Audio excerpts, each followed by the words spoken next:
what I believe in my heart, and I appreciate each one of our board members' viewpoints that they bring in, because they are able to bring a different perspective, which is good. And what you guys don't see behind the scenes, we do treat each other with respect, and we do listen to each other, and that is something I truly love.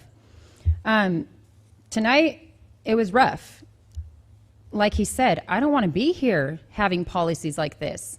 But I don't want you to forget that there's a lot of beautiful things happening behind the scenes too. Our staff is working hard, and I appreciate them doing that, and they are focused on the education. What we're doing is providing them a way to be able to do that without the noise and without the blackmail and without being bullied by Sacramento.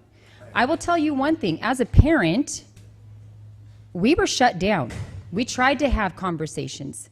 They pushed us out to politicians.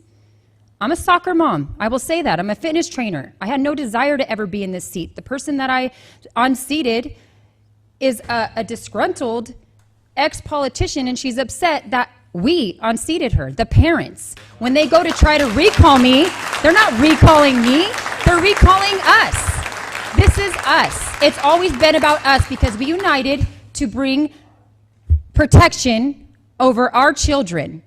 We trust the state, we trust the government. Well, we did until our eyes were open, and we no longer were able to, because we noticed that we were sending our kids into danger.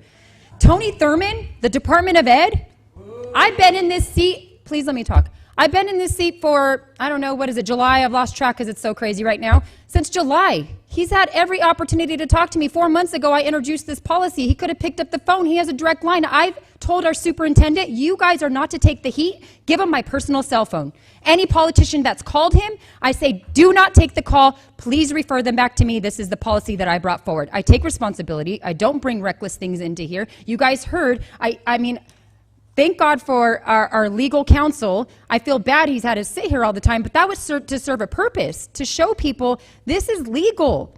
Here's the thing, the Supreme Court has already determined and ruled that parents have a fundamental right to direct the care, the custody, and control of their children.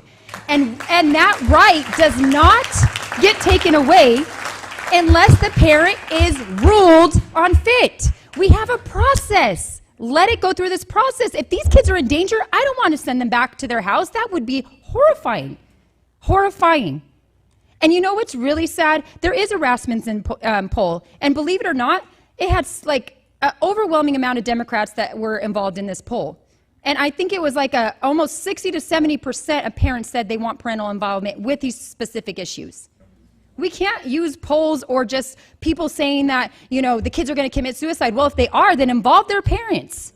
I will say it again. Are the people opposing this going to be at the gravesite with that parent if God forbid, something happened to their child? Stop assuming that parents are dangerous. That's reckless.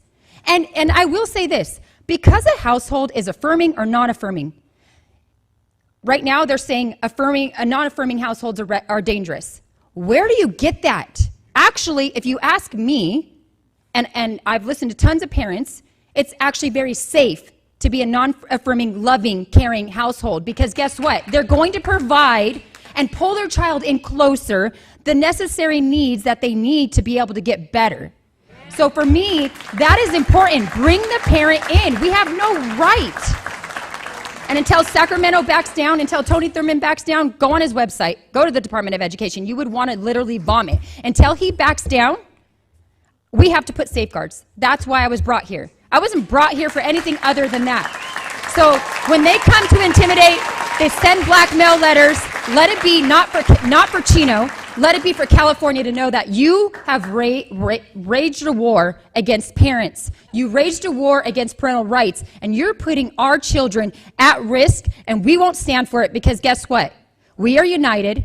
This isn't my seat, this is our seat, and I will continue to do what I have to do, and I won't be bullied, and neither will our staff. I won't let them be bullied either. I saw what Tony Thurmond did. He gave him the look and said, really? Really? Yeah, no, really.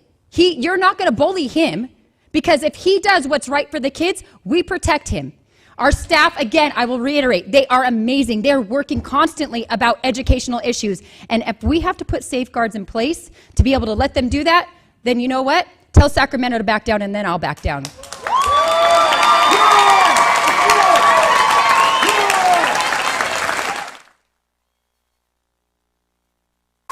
Okay. So we do have to be careful on time. It's almost 10.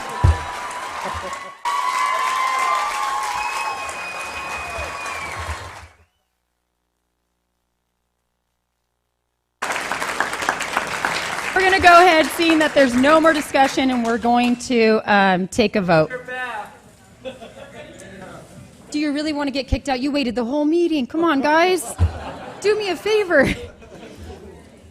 Okay, I'll go and I'll do a roll call out of respect to my colleagues. Mr. Bridge? No. Mr. Monroe? Yes. Mr. Cruz? Yes. Mr. Na? Aye. And I'm a yes. The motion passes 4-1.